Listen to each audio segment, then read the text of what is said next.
Da più di 135 anni Roma è stata la fonte principale della creatività artistica di Bulgari e spiega anche il successo di Bulgari come alfiere del bello benfatto italiano. Come gioielliere ovviamente sappiamo quanto la luce glorifica il gioiello, la pietra ne fa veramente percepire tutta la bellezza, e lo stesso vale per l'altare di Arapacis, l'altare di Augusto, con queste nuove luci che come per un gioiello fanno risaltare questo monumento unico in una bellezza mai vista prima.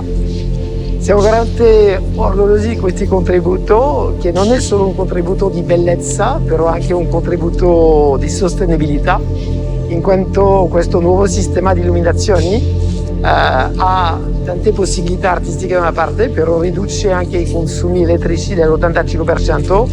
nonché elimina quasi tutta la manutenzione, quindi un grande contributo anche ecologico da parte di Bulgari e del Comune di Roma.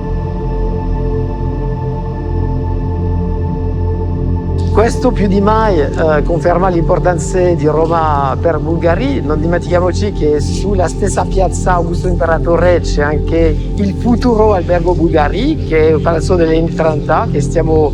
ricostruendo in questi giorni. Sarà veramente questo albergo l'albergo più bello, più di lusso mai fatto a Roma, probabilmente in Europa,